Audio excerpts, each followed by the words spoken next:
सरांच्या लेखणीतून शब्दबद्ध झालेल्या पुस्तकाचा अनौपचारिक असा प्रकाशन समारंभ आहे. आजचा हा प्रकाशन समारंभ श्री पाटील कुटुंबीय यांनी आयोजित केलेला आहे. तर अशा या शुभ दिनाची सुरुवात करूया ओंकार स्वरूप श्री गणेशाच्या वंदनेने. वक्रतुंड महाकाय सूर्यकोटि समप्रभा निर्विघ्नं कुरु मे देव सर्वकार्येषु सर्वदा. परमेश्वराचे भक्तिमय स्मरण ईशस्तवनाचे. सर्वात्मका शिवसुंदरा स्वीकारया भिवादना तिमिरातुनी तेजाकडे प्रभुआमुचाने जीवना. सर्वात्मका शिवसुंदरा करुणा करा करुणा तुझी असता मला भयपोषणे मार्गावरी पुढती सदा पाहिल मी तव पाऊले सृजन त्वया हृदयामध्ये गीत जागले विधिला तिमिरातुनी तेजाकडे प्रभुआमुचाने जीवना. सर्वात्मका शिवसुंदरा सर्वात्मका शिवसुंदरा.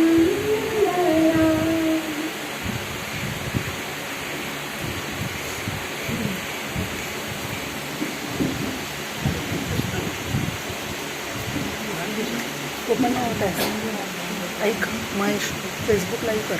सर्व निमंत्रित मान्यवरांना सस्नेह नमस्कार. आज आपण 9 एप्रिल व्हिडिओ कंटिन्यू करायचा. स्मरणात राहणार असा दिवस आहे. तर आजच्या दिवशी म्हणजे सरांचा वाढदिवस आहे. आपण 2 कार्यक्रमांचं अनौपचारिक पद्धतीने आयोजन केलेलं आहे. त्यातला पहिला असा आहे की आपण आदरणीय पाटील सरांना आपल्या शुभेच्छा देणार आहोत आणि त्यांच्या लेखणीतलं उतरलेल्या एका पुस्तकाचं प्रकाशन आपण करणार आहोत. तर या प्रसंगी ऑफलाईन पद्धतीने सगळ्या विभागांचे शिक्षक काही निमंत्रित जमलेले आहेत. आपल्या सगळ्या वर्गांच्या ग्रुपवर लिंक केलेली आहे. त्याच्यामुळे या व्हर्च्युअल व्यासपीठावर ऑनलाईन पद्धतीने आपले विद्यार्थी आणि सगळे पालकवर्ग जॉईन झालेले आहेत. या सगळ्यांचं मी शाब्दिक स्वागत करते. आजचा हा जो पुस्तक परीक्षणाचा कार्यक्रम आहे याचं पूर्णतः आयोजन आपल्या आजच्या पुस्तकाचे जे लेखक आहेत आदरणीय शरद नारायण पाटील सर यांच्या कुटुंबियांनी केलेलं आहे. आणि हे कुटुंबीय सरांच्या डाव्या आणि उजव्या बाजूला आपल्या समोर स्थानापन्न झालेले आहेत. या सर्व कुटुंबियांना मी पहिल्यांदा वंदन करते आणि आमचा खूप खूप आनंद व्यक्त करते की तुम्ही तुमच्या या सगळ्या समारंभामध्ये सर्वता नियोजन, आर्थिक बाजू, खरेदी, बैठक व्यवस्था असं जातीने लक्ष घालून हा कार्यक्रम आयोजित केला आणि आम्हाला सहभागी करून घेतलं. आपण नेहमी म्हणतो लेखक आमच्या भेटीला, की आम्हाला काय अभिमान वाटतो. आज एक लेखक आमच्याच वास्तूमध्ये आहेत आणि ते आमच्या नित्य सहवासामध्ये असतात. तर अशा लेखकांच्या भेटीचा हा जो आमचा अभिमान होता त्यापेक्षा आणखीन आमचा अभिमान द्विगुणित झालेला आहे आणि आम्हाला या कार्यक्रमात सहभागी करून घेतल्याबद्दल आनंद व्यक्त करते. वंदन तर केलेलंच आहे आणि आपल्या सर्वांना मी धन्यवाद देते. आजच्या या कार्यक्रमासाठी आयोजकांच्या वतीने अगदी थोडक्यात मी स्वागत करते. तर निमंत्रितांमध्ये सरांचे आप्तेष्ट म्हणजे सरांच्या सुनबाई कविता पाटील, यांच्या आई अनुराधा पाटील आणि कविताचे बाबा करुणाकर पाटील हे उपस्थित आहेत. तर आपलं खूप खूप स्वागत आणि नुकून आजी आजोबांचं स्वागत करायला काहीच हरकत नाही. तेव्हा बाई तुम्ही मदत करणार आहात. आपल्याला वेळेची मर्यादा आणि मुहूर्त साधायचा आहे. पुढे जाते मी. त्यांच्या शेजारी आपल्या कुमुद मेमोरियल फंडाचे निमंत्रित विश्वस्त आणि शाळेचे माजी विद्यार्थी सिव्हिल इंजिनियर रामचंद्र परोळेकर बसलेले आहेत. त्यांचंही स्वागत.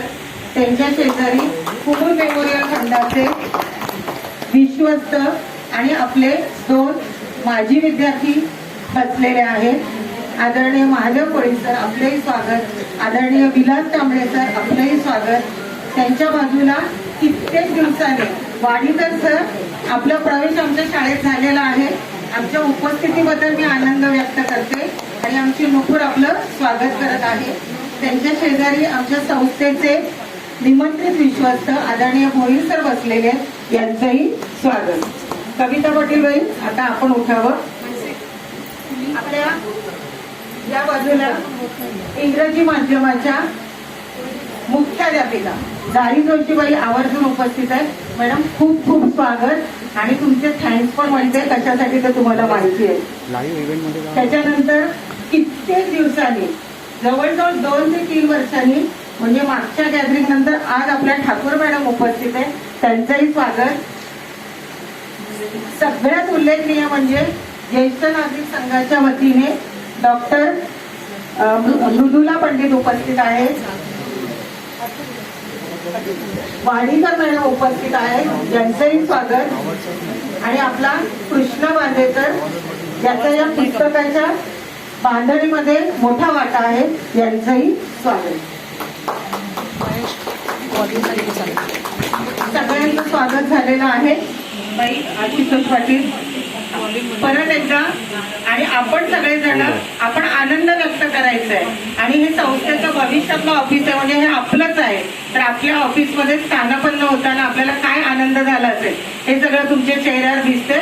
पुन्हा एकदा सर्व उपस्थित सर्व विभागांचे वरिष्ठ आणि शिक्षक वर्ग, लिपिक वर्ग आणि चतुर्थ श्रेणी कर्मचारी वर्ग यांचं मी मनापासून स्वागत करते. दुसऱ्या कार्यक्रमाकडे वळते. आज 9 एप्रिल सरांना शुभेच्छा देण्यासाठी आपण जमलेलो आहोत. सरांच्या बाबतीत बोलावं तेवढं कमीच आहे. परंतु सर एक कर्तृत्व, नेतृत्व आणि दातृत्व याच्यामुळे तुम्ही आमच्यावर जे संस्कार केले आणि आमच्या मनात जे आदराचं स्थान तुम्ही निर्माण केलेलं आहे या आदराचं प्रतीक म्हणून आजच्या दिवशी तुम्हाला आम्ही 3ही विभागाच्या वतीने पुष्पगुच्छ देऊन परमेश्वराकडे प्रार्थना करतो की हे परमेश्वरा आमच्या सरांना निरामय, उदंड आणि दीर्घायुष्य लाभू दे. Sir happy birthday to you.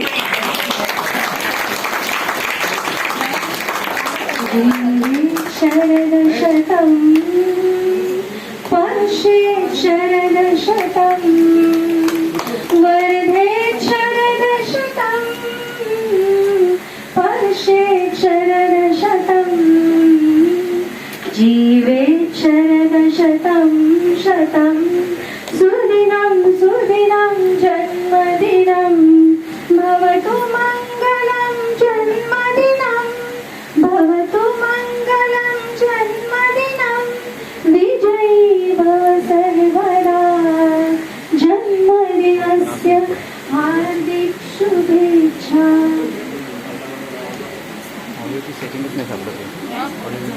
सरांना आपण स्वीट पण दिलेली आहे. सर आम्हाला माहिती आहे की आमच्यापर्यंत देत होता. तर सरांना आपण स्वीट दिलेली आहे आणि सरांना शुभेच्छा दिलेल्या शब्दरूपी. नंतर मला थोडंसं 1 मिनिटाचं बोलणं सर मी घेणार आहे. वेळेची मर्यादा लक्षात घेऊन तत्पूर्वी ज्यांच्यामुळे आम्हाला हा सोहळा साक्षीदार होता येते पुस्तक प्रकाशनाचा तर असे सरांचे आप्तेष्ट इथे बसलेले आहेत. सरांना आपण पुष्पगुच्छ दिलेला आहे. आपण या सगळ्यांचं स्वागत करूया आपल्या या वास्तूत आणि आपण आपल्या वतीने हेमाबाई पहिल्यांदा आपण सरांची लाडकी अस्मिता पाटील खानोलकर ही जी आमची माजी विद्यार्थिनी आहे ती पहिल्यांदा तिच्या पतीसह आपल्या शाळेमध्ये आलेली आहे. अस्मिता खूप आनंद व्यक्त करतो. त्याच्यानंतर अस्मिताचे पती देवव्रत खानोलकर आहेत. त्यांचंही खूप खूप स्वागत आणि तुमच्या स्त्रियाची आम्हाला खूप आठवण येते. ते आठवण मात्र तुम्ही पोचवा आणि हा लाईव्ह कार्यक्रम तिला बघायला सांगा. सरांच्या बाजूला या कार्यक्रमामध्ये ज्यांचा खूप मोठा वाटा आहे आणि ज्यांचं मार्गदर्शन आम्हाला मुख्याध्यापकांना सतत लागतं, त्या आमच्या आदरणीय मीनाताई पाटील या लेखकाच्या पत्नी म्हणून विराजमान झालेल्या आहेत. तर त्यांचंही मी आमच्या वतीने स्वागत करते. आपल्या बाईंच्या बाजूला आपले माजी विद्यार्थी आशुतोष पाटील हेही बसलेले आहेत. सर आपलेही स्वागत आणि आपल्या दोघांचं आम्ही जोड्याने स्वागत करणार. दोघांनी उभं राहायचं आणि पुढे यायचं आणि फोटोग्राफरने photo. Thank you very much. Thank you. असो मला कोणी खुलू नका, जरा माझ्या मनात काय ते बोलू द्या. शब्दरूपी शुभेच्छा आपण दिल्यात आणि गुच्छ दिल्यात, पण एवढ्यानेच आपलं काम पूर्ण होत नाही. सरांच्या बाबतीमध्ये असं आहे की करोनानंतर आज सर प्रथम शाळेमध्ये आलेले आहेत आणि हे सरांचं ऑफिस आहे. हे कुमुद मेमोरियल फंडाच्या अध्यक्षांचं ऑफिस आहे.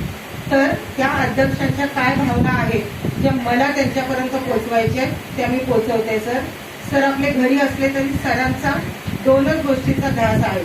सर मुळी जन्माला आले ना, हेच मुळी अखंड समाजसेवेचा ध्यास घेऊन जन्माला आलेले आणि हा ध्यास त्यांनी अखंड सातत्याने चालू ठेवलेला आहे. त्यातलं पहिलं म्हणजे कुमुद विद्या मंदिरच्या निर्मितीतून मला आणि माझ्यासह आमच्या 2 मुख्याध्यापिकांना इथे शिकायची संधी मिळाली. त्याच्यानंतर आम्ही मुख्याध्यापिका म्हणून काम करतो. त्याचं सर अतिव कौतुक तुम्हाला जरी असलं तरी त्याहीपेक्षा अधिक अभिमान आम्हाला आहे. तो अभिमान मी व्यक्त करते आणि या शाळेसाठी जेवढे प्रयत्न आम्हाला करता येईल तेवढे प्रयत्न करण्याचं आश्वासन आजच्या वाढदिवशी मी तुम्हाला देते. त्याच्यानंतर दुसरं सरांचं एक स्वप्न आहे. ते स्वप्न असं आहे की उतार वयात सुद्धा या भागामध्ये आपल्या इमारतीचं हे 3ऱ्यांदा स्थलांतर आहे. तर ते इमारतीचं बांधकाम पूर्णतः खूप वेगाने होण्यासाठी आपल्याला आर्थिक निधीची गरज आहे. सर आपल्यासारख्या निस्वार्थी आणि समाजसेवेचं व्रत घेऊन ज्या व्यक्ती काम करतात ना, यांच्या मागे अनेक स्नेही आणि देणगीदार रांगाला उभे असतात. तर तुमच्या वाढदिवसानंतर असे अनेक देणगीदार आपल्याला मिळतील आणि आपली वास्तू लवकरात लवकर पूर्ण होणार आहे. तर तुम्ही निश्चिंत राहा, तुम्ही काळजी घ्या आणि सर्वात शेवटी सर मी एवढंच सांगते की परमेश्वराजवळ आम्ही प्रार्थना अशी करतो की तुम्ही केलेले संस्कार, तुम्ही घालून दिलेले आदर्श, तुमचं मार्गदर्शन, शुभेच्छा, आशीर्वाद आम्हाला हवे आणि सगळ्यात महत्वाचं म्हणजे आम्हाला कौतुकाची थाप देण्यासाठी तुम्ही हवे आहात. तर हे परमेश्वरा आमच्या सरांना तू निरामय आणि उदंड आयुष्य दे. सर खूप खूप शुभेच्छा. Thank you very much. सर्व निमंत्रितांना विनंती की मला माहितीये की सरांच्या प्रति आदराचं प्रतीक म्हणून आपण काही गुच्छ किंवा काही भेटवस्तू आणली असतील, आपण त्याचं नंतर करूया. आपला मुख्य कार्यक्रम सरांना कोणता अपेक्षित आहे, सरांचं पुस्तक आपल्या हाती कधी पडतंय याची उत्सुकता तुम्हाला सगळ्यांना आहे ना, म्हणून मी सांगते की आपण पुस्तकाचं बरोबर आहे पाटील सर, आपण पुस्तकाचं प्रकाशन आधी करूया आणि मग सरांना शुभेच्छा देऊया. बरं मोकळबाई खुणवतात, मोकळबाई तुम्हीच उठा आणि आपल्या प्रेरणाबाईंनी शुभेच्छा पत्र दिलेले, ग्रीटिंग तयार केलेले ते सरांना देऊन टाका. सगळ्या शिक्षकांच्या वतीने थांबते. Thank you very much.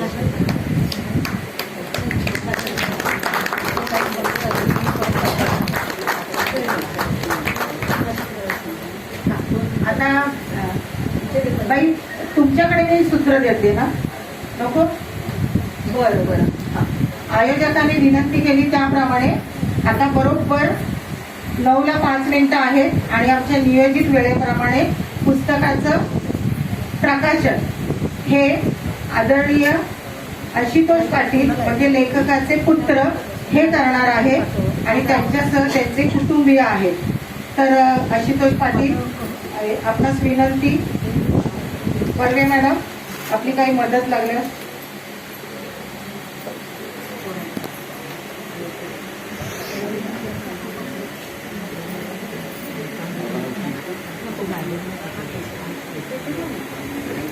या पुस्तकाचं नाव तुम्हाला लवकरच कळणार आहे, पण पुस्तकाचे प्रकाशन हे नुपूर श्रिया प्रकाशन आहे. पैकी नुपूर इथे उपस्थित आहे आणि नुपूरची आई या दोघी जणी वेगळ्या पद्धतीने या पुस्तकाबाबतची माहिती आपणासमोर प्रदर्शित करतील मुकुल आणि कविता पटेल.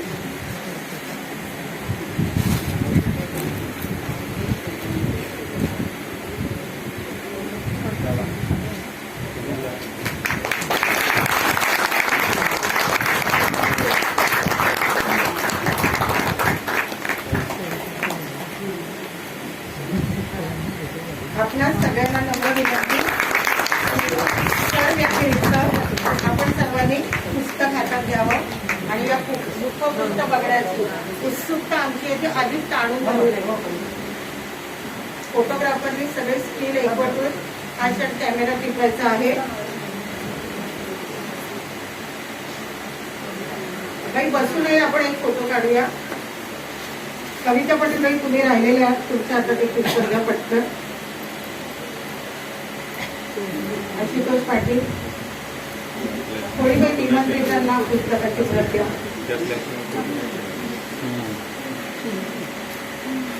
आशुतोष पाटील आपण एक फोटो काढून घेऊया की सरांच्या हातामध्ये सगळेजण नीट फोटो घेतात की बघा.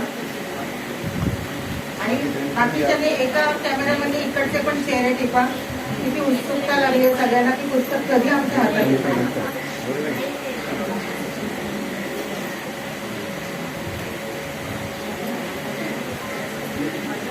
पुस्तक प्रकाशनाचा सोहळा संपन्न झालेला आहे. या पुढील सूत्र मी प्रकाशकांच्या हातात देते.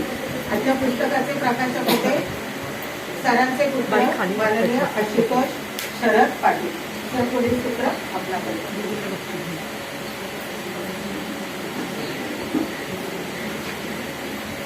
सर्वांना नमस्कार. पाटील सर, बाबा, आई, माझे सगळे कुटुंबीय, आई, पप्पा, अनिता, मुकुल, अस्मिता, देवरत आम्ही सगळे आज या कार्यक्रमासाठी आलो. आणि माझे सगळे गुरुजन मंडळी आपली Mahendra, Mahadev sir, Vilas sir, कांते sir, सगळ्यांचे आभार. आमच्या या कार्यक्रमात आपण सहभागी झालो. खरंच आनंदाचा दिवस आहे. आणि आपण चांगला मुहूर्त पकडला की बाबांच्या वाढदिवसाला, पाटील साहेबांच्या वाढदिवसाला त्यांचं हे पुस्तक प्रकाशित होतं. हे केवळ एक पुस्तक नाही, त्या पुस्तकामध्ये मी देखील म्हटलं की म्हणजे एखाद्याची संघर्ष गाथा त्याच्या लेखणीतून. आणि बाबांचं लिखाण किती चांगलं आहे तुम्हाला पुस्तक वाचल्यानंतर कळेल. लहानपणापासून अतिशय संघर्ष करा, खरोखरचा संघर्ष, म्हणजे केवळ सांगण्यासाठी संघर्ष नाही. तुम्ही पुस्तक वाचलं तर तुम्हाला समज कळेल की किती प्रतिकूल परिस्थितीमधून बाबांनी स्वतःला पुढे नेलं. 2 वेळेसचं जेवण देखील काही वेळेस नशिबात नव्हतं. ही सत्य परिस्थिती आहे. त्या परिस्थितीमधून ते पुढे गेले. परत स्वतः पुढे गेल्यानंतर स्वतःच्या कुटुंबियांना त्यांनी पुढे आणलं.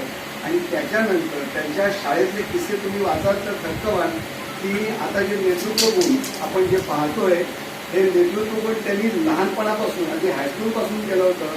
म्हणजे ते शाळेमध्ये देखील विद्यार्थ्यांचे त्यांनी आपोआप ते नेता झाले होते. सगळ्यांना बरोबर घेऊन जाण्याची वृत्ती त्यांची जी आहे त्या वृत्तीचे अनेक किस्से आहेत, गमतीदार किस्से आहेत. त्यांच्या आयुष्यात अगद्या अडचणी आहेत.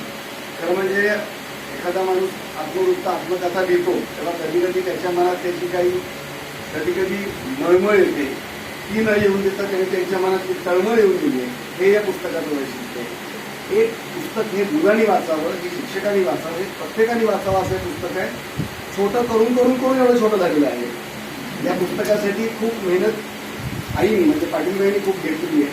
कारण बाबां अर्थात आम्ही त्यातला कोणताही भाग संकलित केलेला नाही, तो त्यांच्याच शब्दात आहे.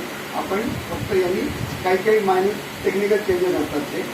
बांदेकरचं आपण खरं म्हणजे आभार मानला पाहिजे. कारण गेले बराच काळ या पुस्तकाची निर्मिती प्रक्रिया सुरू होती.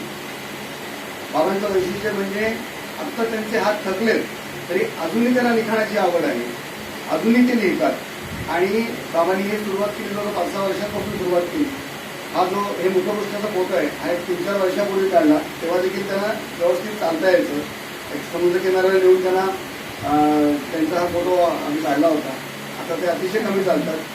पण या वयामध्ये म्हणजे वयाच्या त्यांनी जवळजवळ 35च्या सुमारास एक शाळा उभारण्याचं स्वप्न बघितलं. आणि त्याच्यानंतर वयाच्या 75 नंतर पुन्हा एक दुसरी शाळा, एक मोठी शाळा उभारण्याचं स्वप्न पाहिलेलं.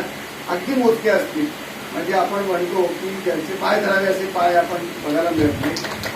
खरोखर म्हणजे मी स्वतः घरातून बघतो कुटुंबासाठी आजही तेवढे करतात. त्यांना आवडणार नाही सांगितलेलं, पण आजही आमच्या फॅमिलीतली ही पण खरंच एक गरजू व्यक्ती, तिला अगदी दरमहा पैसे पाठवण्यासाठी आठवणी ते बघतात, ही काळजी ते घेतात. छोटी छोटी गोष्ट असते की जेव्हा रात्री मला उशीर होतो घरी यायला, तर मी घरी आलेला त्यांना माहीत असतो की आला काय नाही आलं, मला कधी 11 वाजले कधी 11:30 वाजले, तर ते सांगून ठेवलं असतं की मला येऊन भेटायला सांग. म्हणजे एवढ्या व्यापामधून संपूर्ण गोष्टी कुटुंबाकडे काही दुर्लक्ष केलं नाही. त्यांच्यावर आणि आयुष्यात अनेक खडतर प्रसंग गुजरले. म्हणजे आपण सामान्य म्हणून घरासाठी कर्ज घेतो आणि ते कर्ज फेडताना त्याला त्रास होतो. यांनी स्वतःसाठी नाही तर शाळेसाठी केलं. शाळेसाठी कर्ज घेताना त्यांना अनेक जिल्ह्यातून सामोरं जावं लागलं. हे सगळे सुखद काही कठीण अनुभव त्यांनी या पुस्तकात शब्दबद्ध करण्याचा प्रयत्न केलाय. वेगवेगळे चॅप्टर त्यांच्या आयुष्यातले त्यांनी ह्याच्यामध्ये केलेत. हे पुस्तक वाचल्यानंतर तुम्हाला सरांचं कदाचित वेगळं रूप कळेल, कारण प्रत्येकाला एवढं त्यांच्या वैयक्तिक आयुष्याविषयी माहिती नसतं. आम्हालाही समाधान आहे की आम्ही एक चांगलं पुस्तक, एक चांगलं त्यांच्या आठवणी, आणि म्हणूनच पुस्तकाला आम्ही नाव दिले आठवणी आणि बरंच काही. तुम्ही प्रत्येकाने वाचा. मी सगळेजण आमच्या कार्यक्रमात आनंदात सहभागी झाला. मॅडम, तुम्हाला मॅडम, कैलासचं आपल्या खूप सहकार्य या कार्यक्रमाला, कारण ज्या ठिकाणी आपण हा कार्यक्रम करतोय तिथे कार्यक्रम होईल असं 7 दिवसापूर्वी तुम्ही आला असतात तर कोणालाही खरा विश्वास नसता बसला. या सगळ्यांनी जी मेहनत केली पडल्यापाठी आम्ही दिले, त्यांचे सगळ्यांचे आभार मी मानतो. धन्यवाद.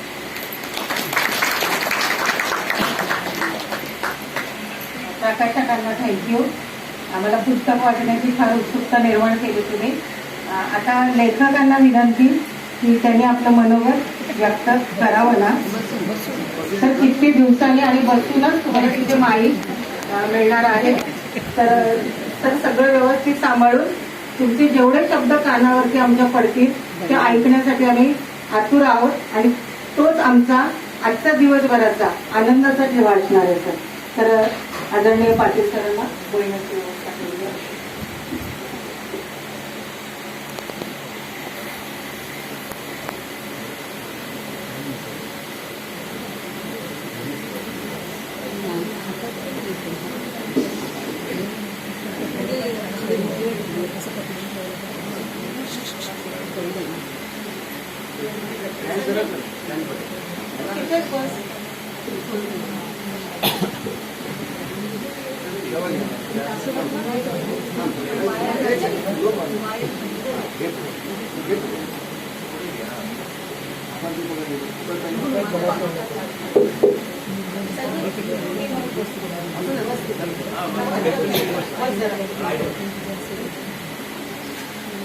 विद्या मंदिरच्या या नवीन इमारतीमध्ये हा अशा तऱ्हेचा पहिलाच कार्यक्रम असावा. एक आमच्या ज्येष्ठ नागरिकांचा झाला होता. हा प्रकाशन समारंभाचा कार्यक्रम आहे. खरं म्हणजे अत्यंत कौटुंबिक खाजगी वाढदिवसाचे खरे खाजगीच करायचे आपापल्या घराच्या मंडळांनी. पण माझं कुटुंब एवढं मोठं आहे. हे सगळे जे बसले हे मला माझ्या कुटुंबातले सदस्य वाटतात आणि म्हणून हा कौटुंबिकच कार्यक्रम आहे असं आजही मी म्हणतो. किंवा सर्वांना पुन्हा एकदा मी अभिवादन करतो. सर्वप्रथम जर कोणाचे स्मरण करत असेल तर परमेश्वराचं. इतकी वर्ष त्याने मला आयुष्य दिलं, माझ्याकडे काम करून घेतलं आणि म्हणून तर परमेश्वराचे ऋण कधी आता कोणी विसरू शकत नाही. आचार्य यात्रे असं म्हणत असत की माणूस रात्री झोपतो आणि सकाळी उठतो ही परमेश्वराचीच कृपा आहे. तर झोपेतच त्याचं काही झालं त्याने उठत नाही सकाळचं, तर आपण दररोज रात्री झोपतो आणि दररोज उठतो ही परमेश्वराची कृपा आहे. तसं आपण दररोज उठतो सकाळी आणि सगळ्या कालच्या आठवणी सहज कालचं काही विसरत नाही. तर त्या परमेश्वराच्या बद्दल मी ऋण व्यक्त करतो. आमचे डॉक्टर पंडित ते इथे बसले आहेत. मला मुद्दाम सांगावं असं वाटतं की जेव्हा शाळेत इथे राहत होतो तेव्हा रात्री एकदा कधी 10-11 डिसेंबरला मला अटॅक आला होता आणि शरीराच्या आमच्या डॉक्टर पण घेतात. त्यांना बोलावून आणलं, त्यांना फोन केला की कोणा अशी गोष्ट धावत आणायला गेला. त्या आल्या ते दुसरे 2 डॉक्टर पण वर घेऊन आले. आणि पंडित डॉक्टर तुम्हाला काही आठवत असेल रात्रभर बसून होत्या. म्हणजे मला आता ते आज 11:30 वाजले तर सकाळी पहाटे वाजता त्या माझ्या बसून होत्या. असं अनेकांचं मला काय प्रेम लागलं आणि म्हणून मला इथं आयुष्य मिळालं.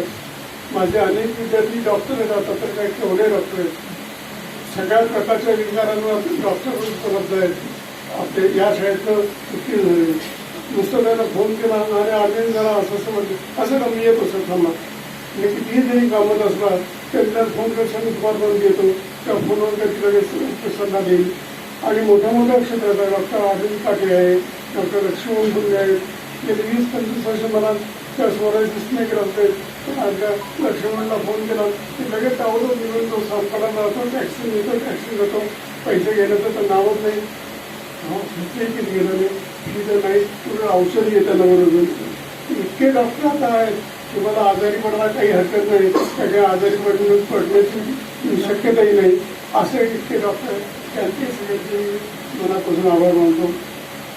तुम्ही सगळे स्नेही मंडळी आहात. मी माझं स्वप्न पूर्ण करण्याकरता कारण की माझं नाही या देवनाथ परिसराचं स्वप्न उत्तम आदर्श चांगली शाळा, सुसंस्कार देणारी शाळा, मराठी माध्यमातून शिक्षण देणारी शाळा आणि मुलांना त्यांच्या आयुष्यामध्ये चांगल्या वळणावर नेऊन सोडणारी शाळा निर्माण करण्यामध्ये आणि ती चालवण्यामध्ये सगळ्यांनी फार मोठं श्रेय घेतलं, वाटा उचललेला आहे. आर्थिक वाटा तर प्रचंड आहे. प्रचंड आर्थिक वाटा सगळा या मंडळींची सगळ्यांनी उचललेला आहे. मला माहिती आहे सगळ्या शिक्षकांनी कमीत कमी 25-50 हजार रुपये दिलेत. कमीत कमी शिक्षकांनी ज्येष्ठ नागरिकांनी किती दिलेत, स्वतःपासून दिलेत. आमचे डॉक्टर वाडीकर तर माझं निरोप दिल्यावर पत्र गेलं 1 लाख रुपयाचा ताबडतोब पाठवून दिला. सगळ्यांनी पैसे कोणते बसण्यापैकी नाही आणि सगळ्यांचे लाखाच्या वरती माझ्या कुटुंबातल्या सगळ्यांनी एकूणची जाऊन सगळ्यांनी पैसे लाखांनी पैसे दिले. मी जेव्हा दुसऱ्यांवर पैसे मागतो तेव्हा सुद्धा स्वतःपासून होतो. माझेही लाखाच्या वरती पैसे दिले, लाखाच्या वर दिले, बाईंची सुद्धा लाखाच्या वर दिले, आशू सुद्धा लाखाच्या वर दिले आणि सगळ्यांनी लाखाच्या वर आपण doctor Wadikar, mister Wadikar sir तेही बरोबर चौकशी करत असतात. आणि म्हणून या सगळ्यांमध्ये कृतज्ञता व्यक्त करण्यापासून मी आज इथे पुस्तके निमित्त आहे. पुस्तकाचं नाव आहे आठवणी. त्या आठवणी माझ्या गेल्या 70-75 वर्षात आहे. छाताला 2-3 वर्ष गेली विसरली तर गेल्या 4 वर्षांच्या आठवणींचा याचा समावेश आहे. त्याच्या अगोदरचं नायकांचे पुस्तक किंवा छापून झालं. त्या सगळ्या आठवणी जे आहेत काही गमतीदार आहेत, काही अंगावर काटा निर्माण करणार आहेत. अनेकदा मृत्यूच्या दारातून परत आलेला मी मानतो. मृत्यूच्या अक्षर हटवून यावं असं आणलं. काही अशा आठवणी किंवा काही आठवणी ज्या आहेत त्या काही स्मरणीय आहेत, काही स्मरणीय आहेत, काही अस्मरणीय आहेत, तर काही संस्मरणीय आहेत. अशा सगळ्या प्रकारच्या आठवणींचा या पुस्तकामध्ये समावेश आहे. आपण जमेल तेव्हा वाचा, जमेल तेव्हा वाचा, जमल्यास वाचा, वेगवेगळ्याच वाचा. आजीमध्ये वाचत त्या सगळ्या सुभाषित मिळते जाईल. तर तुम्ही सगळ्यांचा त्याचं वाचन करून मी काही आठवणी सांगणार नाही. एक आठवण मात्र मला जरूर सांगायची वाटते या पुस्तकात आहे ती मी स्वतः केली तरी पण मला सांगायची वाटते. संस्कृत हा माझा आवडता विषय आणि कर्जतच्या अभिनव ज्ञानमंदिरचा विद्यार्थी. आम्हाला 11वी जेव्हा 9वी 10वी 11वीला मोरे सर नावाचे शिक्षक संस्कृत शिकवत असत आणि माझ्यातला त्यांचा प्रेम होता आणि मला अत्यंत माझ्यावर प्रेम त्यांचं माझ्या त्यांच्यावर आसक्ती होतं. काय झालं ज्या शाळा सुरू करून गेली 68 साली मानखुदच्या शाळेत जागेमध्ये 9 जून 1968ला आणि त्या दिवशी शाळेचा पहिला दिवस होता. मी विक्रोळला तेव्हा राहत होतो. मी आणि मीना नुकताच विवाह झाला होता आणि तिकडे राहत होतो आणि शाळा सकाळी 7 होती मानपूरला वन्य परिसरात 7:30 सकाळी शाळा सुरू होती. आणि मग शाळेचा पहिला दिवस मुख्याध्यापक म्हणून पहिला दिवस स्वतः निर्माण केलेल्या शाळेच्या मुख्याध्यापकाचा पहिला दिवस. या अशा अनेक सदिश्य भावना घेऊन मी भल्या पहाटे उठलो, लवकर उठलो, विक्रोळून यायचं होतं, ट्रेनने यायचं होतं आणि म्हणून सर कागदपत्रावर घेतले, बॅग घेतली, चांगली हेडमास्टरांच्या हातात सोडलेली सुटकेसाठी आणि शाळेच्या किल्ल्यावर येऊन निघालो आणि पोलीस स्टेशनवर आलो. पहाटे कधी 5:30ची वेळ असेल, लोकल घ्यायला पाहिजे. 5:30ला मी पोलीस स्टेशनवर आलो. शिक्षकात कोणी 1-2 माणसांनी येऊन गेली आणि मी गाडीची वाट पाहत होतो. गाडी कर्जतून गेणारी गाडी मुंबईला जाणारी पकडली आणि सहज म्हणून माझी नजर गेली तर पलीकडच्या प्लॅटफॉर्मवर तेव्हा 2च लाईन्स होत्या आणि पलीकडच्या प्लॅटफॉर्मवर पाहिलं, डोळे विश्वास राहिलं आणि मला आश्चर्य धक्काच बसला. आमचे मुळे सर तिथे मला साक्षात दिसले. मुळे सर आणि त्यांच्या पत्नी मला भानच लागले. त्या रेल्वेतून त्यातून उडी मारून बघितलं तर नाही गाडीतून जायचं. भावतीला सरांच्या पाया डोकं ठेवलं. सरांनी आणि सर एकाही कुठे म्हटलं सर तुम्ही सगळे घेते आणि मग त्यांचा मुलगा केला असं मला माहीत होतं. त्यांचं व्यसन घेतलं त्यांना सांगितलं सर अशी शाळा आजचा पहिला दिवस आहे आणि आज सगळं त्यांनी मला भरभरून असतो. ही पहिली आठवण आहे माझ्या मुख्याध्यापक माझे आवडते सर, संस्कृतचे सर, तेच मला भेटावे शाळेत येण्यामध्ये. अशा काही गमतीदार आठवणी आहेत. काही आमच्या शिक्षकांना त्रास दिल्याच्या पण आठवणी आहेत. काही वाटत मी काही तसं कमी नव्हतं. नाटकात चालू केलेलं आहे, नाटकात चालू केलं वाचा तुम्ही. आणि तुम्हाला आणखी निवडणूक लागेल. नाटकात काही भूमिका केली मी स्त्री भूमिका किंवा अशा सगळ्या प्रकारात अनेक निराळ असताना अनेक कार्यक्रम राबवले. अनेक तऱ्हाचे कार्यक्रम आठवले. यांचा सगळ्यांचा मला पुढे उभारले. या शाळेच्या नेहमी सगळे अनुभव मला साठा केले. मी संपादक पण झालो होतो. सतत टाकला आम्ही पण त्याचा संपादक भरवाले नाव होतं, बुलेट होत होते. अशा अनेक आठवणी या पुस्तकामध्ये मला वाटलं कोणतेही बालगुण आठवेल आणि गमती आठवतील. शाळेच्या बाबतीत तर काही अतिशय चांगले आठवले. एक अत्यंत वाईट अनुभव आहे की मला माझ्या मुख्याध्यापक माझ्या ऑफिसमध्ये येऊन मला बिल्डर जो कोण होता त्याचे पैसे द्यायचे होते. तुम्हाला आर्यजन्य वाटायचं तुला सामान गाड करायचं समजच काय शाळेला खूप राहील इतकं तुम्ही ऐकून घेतलं सगळं. शाळेवर कर्ज किती 40,000 रुपये देणं. या सगळ्या घराला कुलूप आहे, तुमची भांडी गुन्हे रस्त्यावर काढेल इतकं असं सांगितलं. मी ऐकून घेतो. झालं काय नाही जसं आम्ही कोणते बँकेतलं कर्ज घेतलं होतं. युनायटेड कमिशन गेलो. आत्ताच्या भाषेत बोला म्हणजे मनी लॉन्ड्रिंगचा प्रकार होता तो. कारण कर्ज घेतलं एका जनावरांनी वापरलं शाळेने आणि म्हणून तो अत्यंत आक्षेपार्ह गुन्हा होता. आणि शुक्रवारी मला दुपारी पुन्हा त्या बँकेला तुमचे 70,000 रुपये दाखवतो. सोमवारी 11 वाजेपर्यंत बँकेत भरले त्याचं तुम्हाला अटक होईल. आता मध्ये रविवार करू काय पायाखाली ओळख सरकली म्हणजे दुकान आलं ते अनुभव आला आणि म्हणून तशा तिथे गावाचे रात्रभर इकडे लावून भेटून शेवटचा हमका सुद्धा म्हणजे मराठीचे आहे. त्या मराठीच्या वेळेला सोयीकडची चतुर्थी आपल्या ठिकाणी नुकताच देवळातून आरोग्य सिद्धी घेण्याकडे दर्शन घेऊन आमचा अर्थ सांगितलं. आज असा माझा प्रश्न आहे. उद्या मला 11 वाजेपर्यंत ते 70,000 रुपये युनायटेड कमर्शियल बँकेत पोस्टमध्ये येऊन भरायचे. काय करून जाताना तुम्हाला अटक घेऊन किती जमा झाले तुमच्याकडे तुमच्याकडे जमा झाले किती कमी आहेत तुमची या वरती गेलो कागद 25,000 चेक द्या त्यांनी आणि या तुमच्या काही पैसे बनवून द्या. अशा अनेक संकटातून प्रत्येक कोण ना कोणी उभं राहिलेच माझ्या लागेल. काही माझा पैसा असून राहिले. एक पैसाही खिशात नसताना त्या अगदी कमी पैसे असताना शाळा उभी करायची. वेळा तू वेळा तसं वेळेपणाच केलं. जसं आत्ताची इमारत आपण बांधतो हा वेळेपणाच आहे. एवढी जर 10 कोटीची इमारत आणि जेमतेम 1 कोटी रुपये बँकेत असताना हे काम चालू केलं. कुठून आणले पैसे?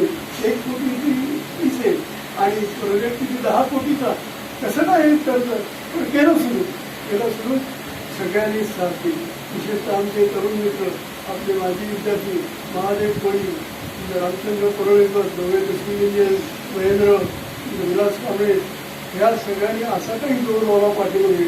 विशेषतः रामचंद्र आणि महादेव यांनी या कामामध्ये इतकं वाकेलं आणि योगा कसं बघा नेमकं कामाला सुरुवात झाली. कोरोना सुरू झाला. इकडे आपल्याला आणायचे, शाळा बंद झाली, कामं करायला वेळ मिळाला. महादेव पण त्यात बसलेली तयार झाला.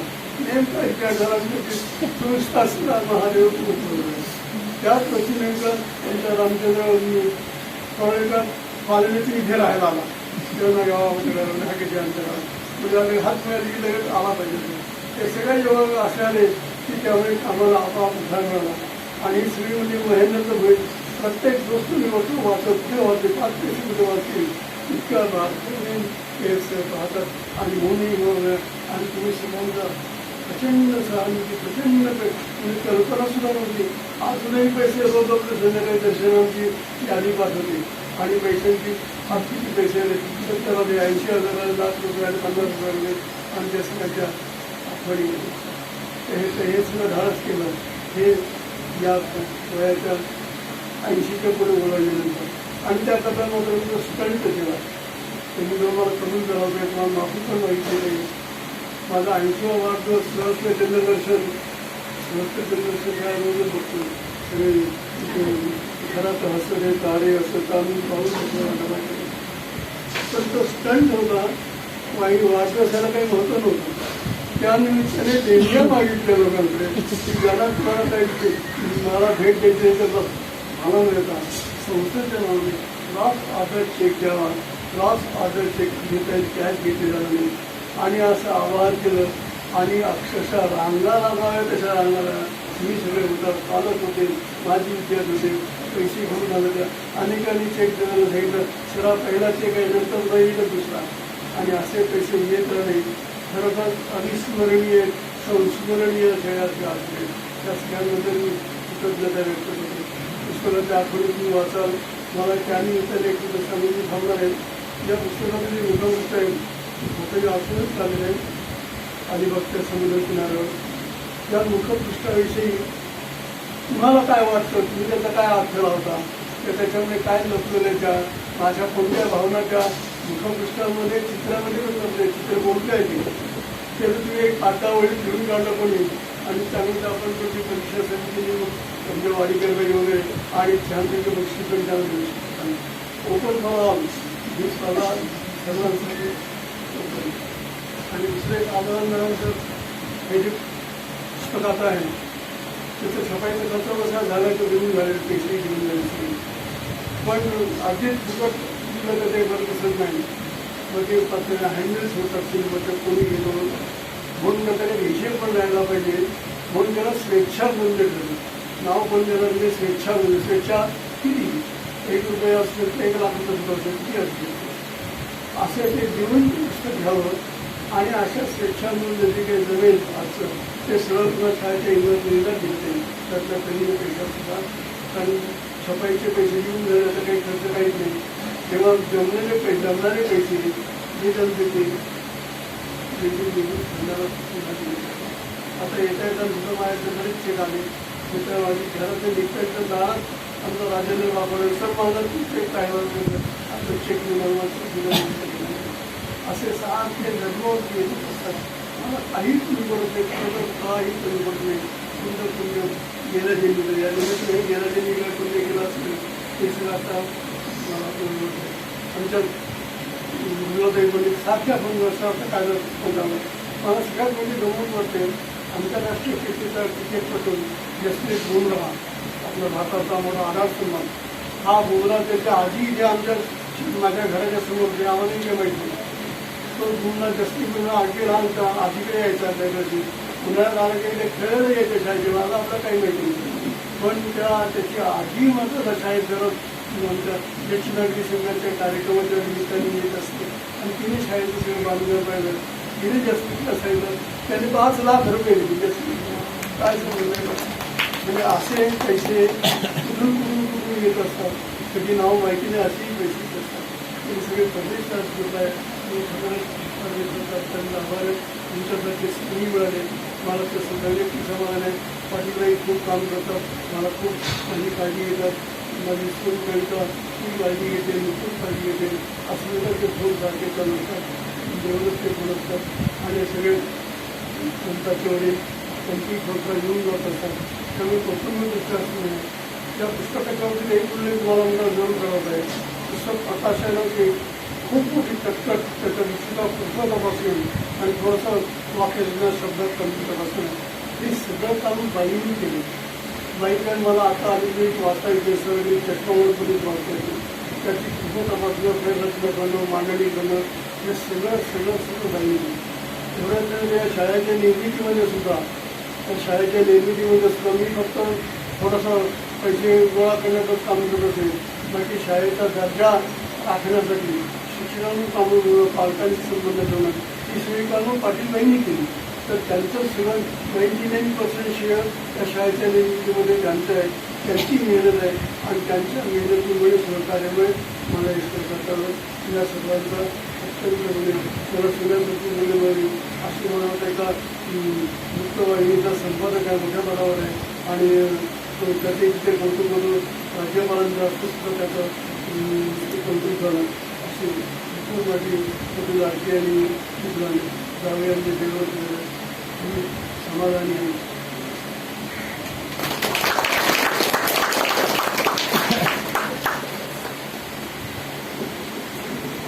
आपली इंग्लिश मिडियम शाळा आणि उल्लेख करण्यात आला. इंग्लिश मिडियम शाळा जोशीबाई, ठाकूरबाई अतिशय चांगल्या ते सांभाळतात. आपला आणि मराठी मिडियम शाळा आणि इंग्लिश मिडियम शाळेचा पर्सेंटेज सुद्धा जवळ सारखंच असतं. जणू आपापसात स्पर्धा लागली की असं वातावरण. असे अनेक बक्षिसं दोन्ही शाळांना लाभत असतात. इंग्लिश मिडियममध्ये सगळे शिक्षक ते सुद्धा सेवानिवृत्तीने जरी अनएडेड असले तर कधी पगार त्यामध्ये मिळत असला तरीसुद्धा त्याचं खंत न बघता मुलांसाठी काम चांगले करतात. आणि मला नेहमीच वाटतं, माझ्या यशाचं माझ्या पुस्तकात लिहिले, माझी बलस्थानं कोणती. त्या बलस्थानामध्ये पहिलं बलस्थान माझं असं लिहिलं आहे की उत्तम शिक्षक असावा. जो अध्यापनाचा आपला विषय असेल तो उत्तमरित्या शिकवता, इतकं चांगलं शिकवतात की एखादा पिरियड बोलावा तर मुलाला असं वाटतं आले माझा सरांचा पिरियड बोलावा, माझा अक्षर आले नाही, पिरियड अक्षर. अध्यापन उत्तम जेव्हा मी गर्वानं मी सगळ्यात अभिमानं सांगतो, संस्कृत हा माझा विषय मी अशा पद्धतीने शिकवला की चेंबूरदास म्हणून मी असं शिकवतो. तर लोकांना वाटतं संस्कृत फक्त परिश्रम सगळं त्याचं रोज मला म्हणजे काही 8 तास असतात त्याच्याजवळ 7 मिनिटमध्ये संस्कृत असतात. सगळ्या 11वीच्या 5वी तुकड्याला संस्कृत म्हणजे आपला जो विषय असेल तो पक्का करा, असा पक्का करा की मुलांना वाटत आहे अमुक विषय शिकवावा तर नांगऱ्याचा नाही शिकवावा, त्यांना असं पालकांना विश्वास वाटत आहे. असं जेव्हा आपला एस्टॅब्लिश व्हा आणि म्हणून आपल्या अध्यापनाला प्रेम करा.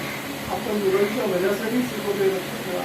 आपला पगार वगैरे महत्त्वाच्या आहेत पण त्या आपल्याला नियम मिळते तर ते करा. म्हणजे सगळे विश्वास करा, तुमच्या सगळ्या गरजा आहे त्या पाहिजे पूर्ण करतील. सुविधा तुला बाकीच्या विलास कामच्या पाण्यात घालत चला, त्या सगळ्या सुविधा तुम्हाला करतील. आमच्याकडे एक आपला पाठीचा चांगला माणूस आहे, हे सगळे तुमच्या करतील. मी पुन्हा एकदा सगळ्यांना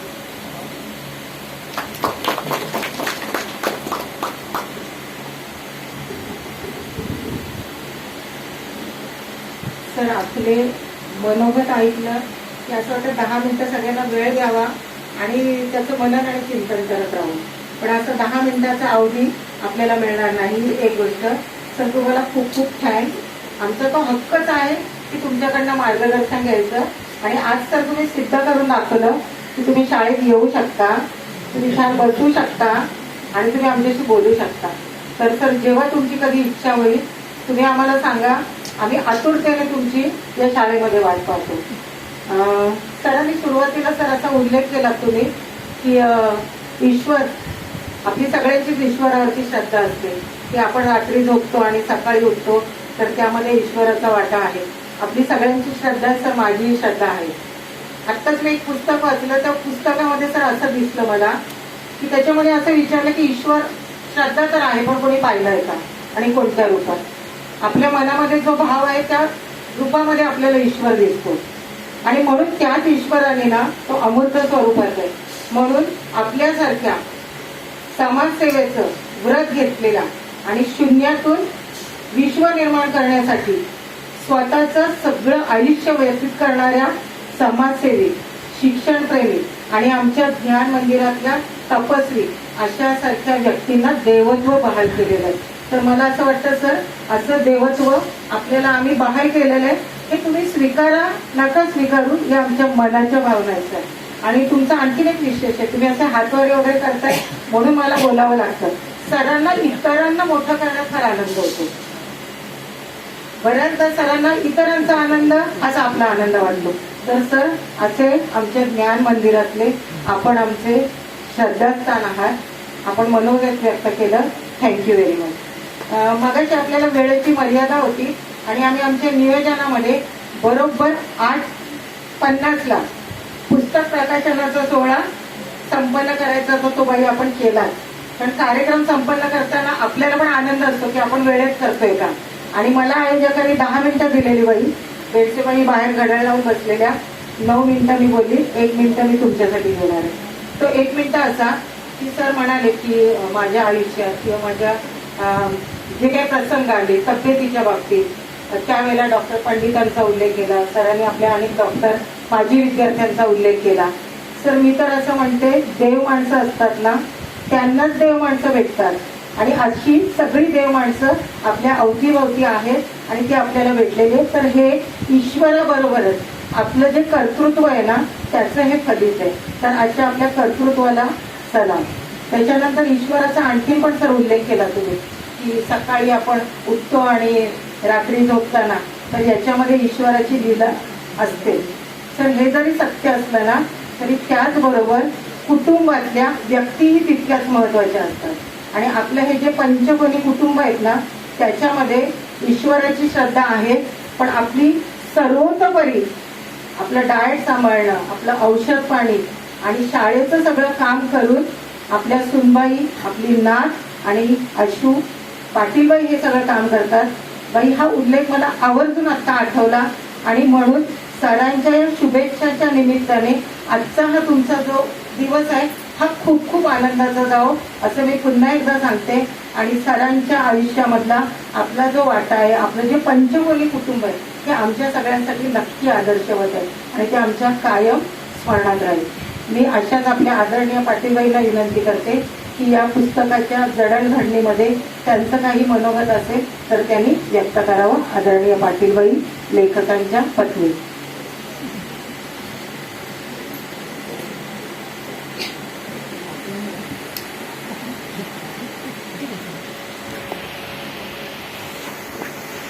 सर्वप्रथम मला माझ्या भावाला आणि मुख्यतः आनंदाच्या व्यक्त करायच्या. तर ही पहिली अर्थातच ही आहे की असं आपण म्हणतो, संस्कृतमध्ये एक वचन आहे, न निश्चित अर्थात विचरंती धीरा. तर म्हणजे ज्यांनी आपलं ध्येय निश्चित केलेलं असतं, असे धैर्यवान लोक हे आपल्या ध्येयापासून कधी ढळत नाही. असं ज्यांचं आयुष्यभर बीजवाक्य राहिलं, अशा सरांनी आपल्या आयुष्यातल्या ज्या आठवणी आहेत त्या लिहाव्यात, असं त्यांना अनेकांनी सांगितलं. म्हणजे विद्यार्थ्यांनी जास्त सांगितलं. आणि ते अर्थातच सरांनी मनावर घेणं महत्त्वाचं होतं, कारण सगळ्या व्यापातून त्याच्यासाठी एक थोडंसं चिंतन करणं आणि लेखन करणं, या दोन्ही गोष्टी थोड्याशा कठीण होत्या, पण त्या सरांनी मनावर घेतल्या आणि ते लिहिल्या. त्याच्याबद्दल मला खूप खूप आनंद व्यक्त करावा असं वाटतं. त्यानंतर हे जे पुस्तक आहे, तर याच्यातली म्हणजे माझ्या तोंडात गंमत हा शब्द नेहमी असतो. तर ती गंमत वेगळ्या अर्थाने असते माझ्या मनातल्या. तर ती अशी की बरोबर शनिवार दिनांक 22 मार्च कृष्णाबरोबर 22 मार्च रोजी आमचं सगळं प्रूफ करेक्शनचं काम संपलं. मी आणि कृष्णा मी त्याच्याबद्दल बोलणारच आहे, पण ते काम त्या दिवशी संपलं. आणि त्याला मी फार छळलं. कारण का, तर ते शुद्धलेखन अमकं तमकं, तर ते असंच पाहिजे, ते तसंच पाहिजे, ते राहत होता का राहत होता, अशा याच्यावरून त्यांनी किती वेळा ते पुन्हा रिप्रिंट केलं.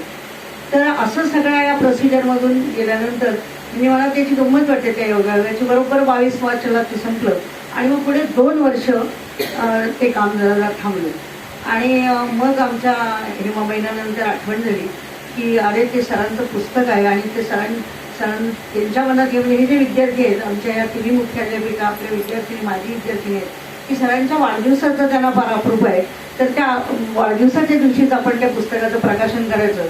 मग हे सगळे मुख्याध्यापक पक्के चिवट आहेत, तर ते त्यांच्या अगोदर ते ठरवतात आणि मग त्याच्याप्रमाणे ते बरोबर स्वतःही करतात आणि दुसऱ्यांकडून व्यवस्थित करून घेतात. तर त्याप्रमाणे आमचा जो कृष्ण आहे त्याचंही मला ते सांगायचंच आहे की सिद्धी क्रिएशन आणि त्याने हे जे सरांचं पुस्तक आता वास्तविक सरांच्या अवतीभोवती प्रिंटर पुस्तक आहेत, पण त्यांनी त्याला दिलं काम. त्याचं एक कारण असंही असावं की स्वतः कृष्ण जो आहे तो तिकडच्या नवी मुंबईच्या भागामध्ये समाजकार्य करत असतो त्याच्या आवडीचं. आता तो नेमकं काय काय करतो ते मला माहिती नाही, पण मी त्याला एकदा विचारला होता तो प्रश्न आणि नंतर स्वास्थ्याने विचारले. पण असा तो कृष्ण मुळात, आणि त्याचं नावही कृष्ण आहे. आणखीन एवढं सगळं त्या, कारण जे मला माहिती आहे की जे छापणारे लोक असतात तर ते मी ज्या पद्धतीने सांगितलं की नाही हे रसवत पाहिजे, दिलगत पाहिजे, ते राहत पाहिजे किंवा राहत पाहिजे, ते असं करणारा फक्त तो कृष्णच करू शकतो. आणि म्हणून त्याची योग्य निवड त्यांनी केली आणि खूप प्रयत्न केले. काही म्हणजे मुद्रण दोष राहू नये म्हणून त्याने तर शिकस्त केलेली, तरी किती मेहनत पडद्यामागे केलेली आहे. त्याचाही स्वभाव असाच आहे की खूप करतो पण बोलत काही नाही अजिबात. आणि त्याने अगदी जे जे शब्द मला दिले त्या शब्दाप्रमाणे त्यांनी हे पुस्तक बरोबर मला गुढीपाडव्याला आमच्या घरामध्ये ते आणलं आणि आज त्याचं प्रकाशन होतंय. मी तर असं म्हणते की संस्था कुमुद मेमोरियल फंड संस्थेच्या दृष्टिकोनातून आणि आमच्या सगळ्या कुटुंबातून सुद्धा ह्या असं पुस्तक सरांनी लिहिणं, त्याच्यामधून आपलं आयुष्य प्रतिबिंबित होणं, चित्रित होणं, काही म्हणा तुम्ही, तर ही म्हणजे एकूणच संस्थेच्या दृष्टीने आणि विशेषतः आमच्या कुटुंबाच्या दृष्टीने सुद्धा खूप मोठी गोष्ट आहे. आणि म्हणून तो मी दुसरा आनंद व्यक्त करते. तर हा आनंदाचा क्षण ज्यांच्यामुळे दृश्य स्वरूपात आला अशा कृष्णाचा मला पहिल्यांदा थोडंसं सत्कार करायचा आहे.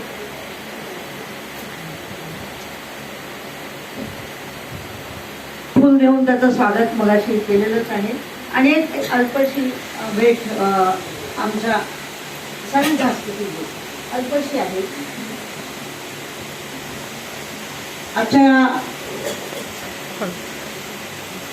कार्यक्रमामध्ये कृष्णा देखील अत्यंत एवढ्या व्यस्त काळात त्याच्या दिनक्रमातून हजर राहिला एवढ्या सकाळी न बोलता, तर ही सुद्धा आनंदाची गोष्ट. त्यानंतर मी जरा आमच्या कुटुंबियांकडे थोडे वळते, कारण आपल्या घरातली माणसं झाली तरी त्याचं मोल आपण कमी करू नये एवढं मला कळतं गृहिणी म्हणून. तर माझा मुलगा एवढ्या व्यापातून त्याचं सगळं लक्ष आहे त्या पुस्तकाच्या दोन्ही बाजून तर लिहिले. आणि मग त्या दिवशी मला एक वेगळ्या प्रकारचा म्हणजे एक भावना मी अनुभवली की मला मराठीचा अभिमान आहे, माझं मराठीवर खूप प्रेम आहे आणि माझं मराठी शुद्धलेखन सुद्धा चांगलं आहे आणि मी चांगलं बोलू शकते आणि लिहू शकते असा माझा समज. पण असूनही त्या पुस्तकाच्या दोन्ही बाजूनी जे लेखन केलेलं आहे ते पाहिल्यानंतर माझा सगळा अभिमान गळून पडला. आणि आत्ता तो अभिमान गळून पडला ह्या माझ्या मताशी तुम्ही सहमत व्हाल. त्याच्या बोलण्यात त्याचं बोलणं तुम्ही आज मला वाटतं पहिल्यांदाच थोडंसं ऐकलं असेल.